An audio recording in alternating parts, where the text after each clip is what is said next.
بسم اللہ الرحمن الرحیم. السلام علیکم. Welcome to the code net. آج کا لیکچر نمبر 12 ہے ہمارا، جس میں ہم نے جتنی بھی پولیٹیکل ڈیولپمنٹس ہوئی 1945 سے لے کے 1946 تک اس کو پڑھنا ہے. ویڈیو کو اینڈ تک واچ کیا کریں تاکہ آپ لوگوں کے کنسیپٹ اچھے سے کلیئر ہو سکے، اور جو میں آپ کو ایم سی کیو کے ساتھ بتاتی جاتی ہوں وہ بھی آپ سے اسکپ نہ ہو سکے. لیکچر کو اسٹارٹ کرتے ہیں. انڈیا کے اندر 1945 کے اندر پولیٹیکل سچویشن کیا رہی اس کو دیکھتے ہیں.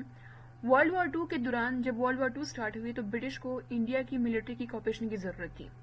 پھر برٹش نے کیا کیا کہ مختلف پولیٹیکل آفرز انہوں نے رکھی انڈیا کے لوگوں کے سامنے، اور کانسٹیٹیوشن چینجز بھی لے کے آئے جنگ کے بعد.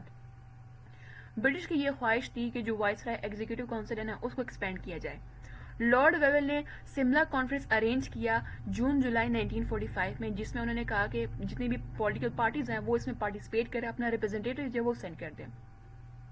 اب یہاں سے آپ لوگوں نے یہ ڈیٹ یاد رکھنی ہے کہ سملا کانفرنس ہے وہ کب ارینج کیا گیا تھا. جون جولائی 1945 میں کیا گیا تھا. اور کس نے کیا تھا؟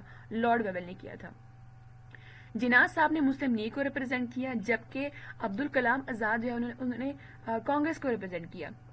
مولانا آزاد یہ کلیم کرتے تھے کہ جو کانگریس ہے انڈیا کے اندر کی واحد وہ پولیٹیکل پارٹی ہے جو کہ انڈیا کے جتنی بھی لوگ رہ رہے ہیں ان سب کو وہ کانگریس سے ریپرزینٹ کر رہی ہے.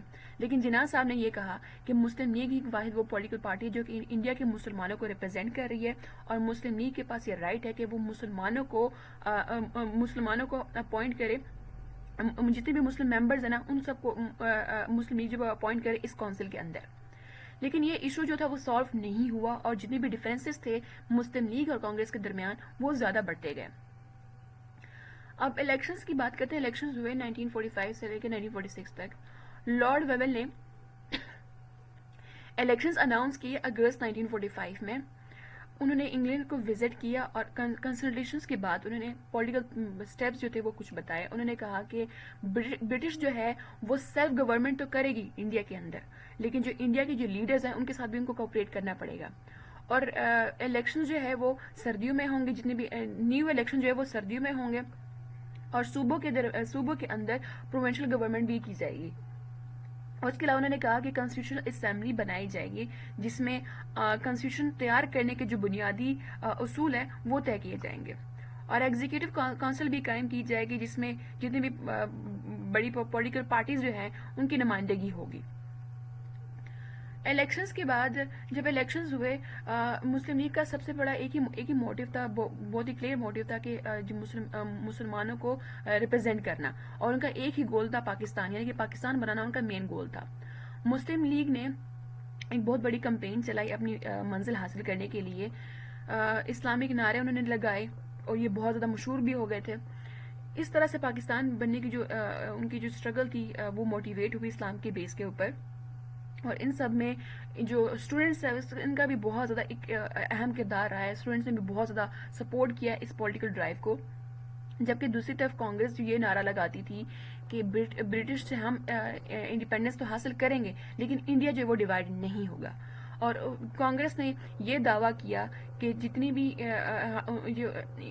جو انڈین کمیونٹیز ہیں نا، ہمارا جو موقف ہے، ہمارا جو سٹینڈ ہے وہ سب انڈین کمیونٹی کے لیے ہے. دسمبر 1945 میں الیکشنز ہوئے سینٹرل لیجسلیچر کے، جس میں مسلم لیگ جو ہے 30 سیٹ جیت گئی تھی اور کانگریس جو ہے 57 سیٹ جیت گئی تھی. اب یہاں سے آپ لوگوں نے یہ ڈیٹ یاد رکھنی ہے کہ سینٹرل لیجسلیچر کے جو الیکشن تھے وہ کب ہوئے. 1945 دسمبر میں ہوئے، جس میں مسلم لیگ جو ہے 30 سیٹ جیت گئی تھی اور کانگریس جو ہے وہ 57 سیٹ جیت گئی تھی. اچھا، اس کے بعد صوبائی الیکشنز ہوئے فیبرری 1946 میں، جس میں موسٹلی سیٹ جو تھی وہ مسلم لیگ جیت گئی تھی. پنجاب میں ٹوٹل 86 سیٹ میں سے 79 سیٹ جو تھی وہ مسلم لیگ جیت گئی تھی، اور بنگال میں 119 سیٹ میں سے 113 سیٹ مسلم لیگ جیت گئی تھی، اور سندھ میں 35 میں سے 28 سیٹ جو تھی وہ مسلم لیگ جیت گئی تھی، اور NWFP میں 38 میں سے 17 سیٹ جو تھی وہ مسلم لیگ جیت گئی تھی. آپ لوگوں نے صوبائی الیکشن کی ڈیٹ یاد رکھنی ہے، اور اس کے علاوہ کن صوبوں میں کتنے سیٹ جو تھی مسلم لیگ جیت گئی تھی یہ آپ لوگوں نے یاد رکھنا ہے. مسلم لیگ نے ایک بہت اچھی پرفارمنس دکھائی ان علاقوں میں بھی، ان صوبوں میں بھی جہاں پہ مسلمانوں کی مائنورٹی تھی. اور مسلم لیگ کی منسٹری قائم ہوئی سندھ میں، NWFP میں خدائی خدمتگار کی حکومت قائم ہوئی، اور بنگال میں مسلم لیگ جو تھی، مسلم لیگ کی جو حکومت تھی وہ کولیشن کی اوپر تھی، یعنی کہ دوسری پارٹی کے ساتھ انہوں نے حکومت قائم کی تھی. اور پنجاب میں کانگریس، اکالیس اور جو یونینسٹ انہوں نے حکومت قائم کی تھی. آپ لوگوں نے یہ یاد رکھنا کہ کون سے صوبے میں کس نے حکومت قائم کی تھی، MCQs کے لیے بہت زیادہ امپورٹنٹ ہے. اس کے بعد کابینہ مشن ہوا مارچ 1946 میں. برٹش گورنمنٹ نے ایک مشن سینڈ کیا جس کا مقصد یہ تھا کہ جو کانسٹیٹیوشن سیٹلمنٹ ہے نا وہ ایکسیپٹ کروائی جائے. سر پیٹرک لارنس، اسٹیفورڈ کرپس اور A.V. الیگزینڈر نے گورنر کے ساتھ اور ایگزیکٹو کونسل کے ممبرز کے ساتھ اور انڈیا کے جو پولیٹیکل لیڈرز ہیں ان کے ساتھ ملاقات کی اور اپنے پرپوزل انہوں نے پیش کیے.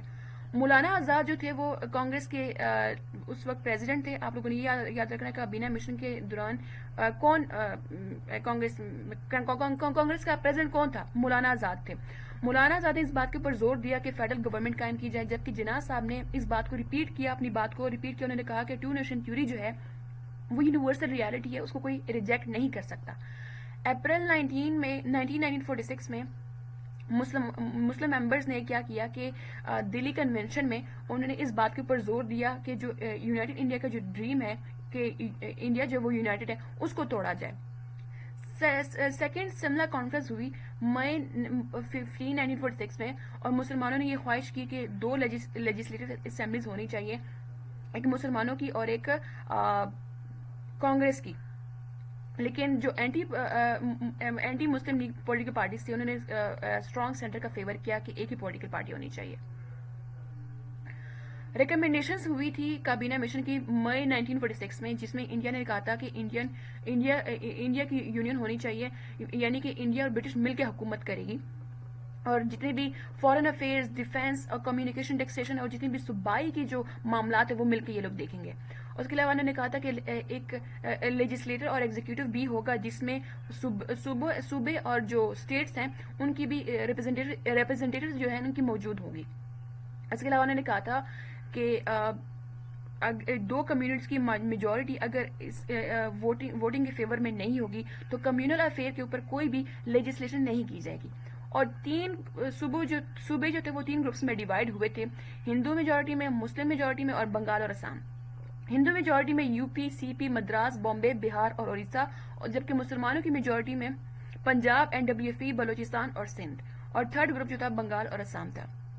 انہوں نے کہا تھا کہ ہر گروپ خود ڈیسائیڈ کرے گی کہ ہم نے مل کے کیسے کام کرنا ہے اور کیسے سب کچھ مینج کرنا ہے، اور ان کے پاس یہ بھی اختیار ہوگا کہ صوبوں کے اندر انہوں نے دوسری کوئی کانسٹیٹیوشن بنانی ہے یا نہیں بنانی. اور 10 سال کے بعد وہ لیجسلیچر ووٹ کے تھرو پروونس کے پاس یہ اختیار ہوگا کہ وہ یونین کے ساتھ ان کا کیسا ریلیشن ہے اس کے اوپر ریویو کیا جائے، اور ان کے پاس یہ بھی اختیار ہوگا کہ انہوں نے انڈین یونین کے ساتھ رہنا ہے یا نہیں. پروونشل اسمبلی کی جو ممبرز ہیں نا وہ کانسٹیٹیوشن اسمبلی الیکٹ کرے گی، اور سیٹ جو ہے وہ 3 کیٹیگریز میں ڈیوائیڈ ہوں گے، جنرل، مسلم اور سکھ. اور جو سیٹس کی اور یہ جو سیٹس ہیں یہ پروونسز میں پاپولیشن کے بیس کے اوپر ہوں گے. اور سیپریٹ الیکٹریٹ کی انہوں نے بات کی تھی، اور اس کے علاوہ انہوں نے عبوری حکومت کی بھی بات کی تھی کہ عبوری حکومت بھی قائم کی جائے گی. اچھا، ان کی برٹش کی ریکمنڈیشن کے بعد ہم دیکھتے ہیں کہ مسلم لیگ کا کیا ری ایکشن تھا. مسلم لیگ نے اس پلان کو ایکسیپٹ کر لیا تھا، اور اس پلان کو ایکسیپٹ کرنے کی 2 وجوہات تھی. ایک تو جو برٹش نے گروپنگ کی بات کی تھی نا کہ پروونسز جو ہے وہ ڈیوائیڈ کر دی جائیں. پروونسز مسلمانوں کے پاس جو پروونسز آئے تھے پنجاب، NWFP، بلوچستان اور سندھ، ایک تو اس وجہ سے انہوں نے اس پلان کو ایکسیپٹ کر لیا. تو دوسری وجہ یہ تھی جو انہوں نے ریویو کی بات کی تھی نا برٹش نے کہ ہر صوبے کے پاس یہ اختیار ہوگا کہ وہ انڈین یونین کے پاس رہنا چاہتی ہے، یعنی وہ ریویو اپنا شیئر کر سکتی ہیں. اس وجہ سے مسلم لیگ نے اس پلان کو ایکسیپٹ کر لیا تھا. لیکن کانگریس کا جو ری ایکشن تھا، کانگریس گروپنگ کے حوالے سے بہت زیادہ کریٹیکل تھے. وہ گروپنگ کے انہوں نے بات کو ریجیکٹ کیا. اور دوسرا یہ تھا کہ جو کانسٹیٹیوشن کے حوالے سے جو برٹش نے بات کی تھی کہ ہر صوبے کے پاس یہ اختیار ہوگا کہ وہ اپنے صوبے میں کوئی نیا کانسٹیٹیوشن بنا سکتے ہیں. کانگریس نے اس کے اوپر بھی اس چیز کو بھی ڈکلائن کیا. کانگریس صرف ایک ہی چیز کے اوپر ایگری کر رہی تھی، جو کانسٹیٹیوشن اسمبلی کے جو الیکشنز کی بات کی تھی نا برٹش نے، وہ صرف اسی کے اوپر ایگری کر رہی تھی. باقی جتنے بھی پرپوزلز ہیں نا کابینہ مشن کے وہ سارے کے سارے کانگریس نے ریجیکٹ کر دیے تھے. کانگریس کا یہ موٹیو تھا، ان کا یہ مقصد تھا کہ کانگریس کو یہ آزادی دی جائے کہ وہ پروپوزل میں کسی طرح کا بھی چینج لا سکتے ہیں. مسلم لیگ کو کانگریس کے ان ارادوں کا پتہ تھا. اب ہم عبوری حکومت کی بات کرتے ہیں. عبوری حکومت کی ریپرزنٹیشن میں یہ سب سے بڑا سوال اٹھ رہا تھا کہ مسلمانوں کی جو ریپرزنٹیٹیو ہے ان کو کون نومینیٹ کرے گا.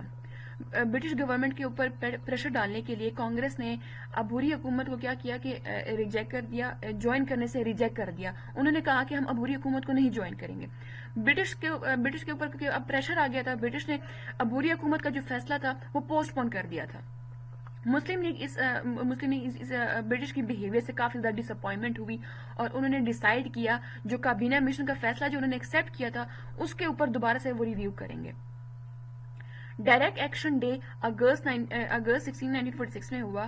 مسلم لیگ نے کیا کیا کہ مسلم لیگ نے کانگریس کے ساتھ اور برٹش کے ساتھ ایک ہی ٹیبل پہ انہوں نے بات کی. ٹھیک ہے, انہوں نے عبوری حکومت جو تھی وہ بن گئی تھی نہرو کی حکومت کے انڈر, اور یہ کب بنی؟ سپٹمبر 12 1946 کو. مسلم لیگ اس سے دور رہی, لیکن بعد میں مسلم لیگ نے عبوری حکومت کو جوائن کر لیا تھا اکتوبر 25 1946 کو, جس میں لیاقت علی خان نے جوائننگ کی تھی, سردار عبدالرب نشتار نے, راجہ غضنفر علی نے, آئی چندری گڑھ اور جے این منلال نے. اب عبوری حکومت کی جو فنکشننگ کرنی تھی نا اس میں بہت زیادہ پرابلمز آ رہی تھی, کیونکہ مسلمانوں اور جو ہندوز کے درمیان ڈفرینسز تھے وہ بہت زیادہ ڈفرینسز تھے. مسلمانوں کے جو ہندوز کے جو ایشوز تھے وہ بہت زیادہ ایشوز ان کے بہت زیادہ چل رہے تھے. اس وجہ سے عبوری حکومت کو فنکشننگ کرنے کے لیے ان کے ایشوز بھی بہت زیادہ آ رہے تھے. اب ہم بات کرتے ہیں کانسٹیٹیوشن اسمبلی کی. یہ بات تو پروف ہو گئی تھی, برٹش نے کہا تھا کہ جو کانسٹیٹیوشن اسمبلی جو ہے اس کو کون الیکٹ کرے گا؟ پروونشل اسمبلی ان کو الیکٹ کرے گی. پروونشل اسمبلی نے جولائی 1946 میں کانسٹیٹیوشن اسمبلی کو الیکٹ کیا. مسلم لیگ 5 سیٹس کے علاوہ ساری سیٹ جیت گئی تھی اور کانگریس جو ہے وہ 9 سیٹس کے علاوہ ساری جنرل سیٹ جیت گئی تھی. جو پہلا سیشن ہوا تھا کانسٹیٹیوشن اسمبلی کا وہ ہوا دسمبر 9 1946 میں, اور مسلم لیگ نے اس کا بائیکاٹ کیا تھا.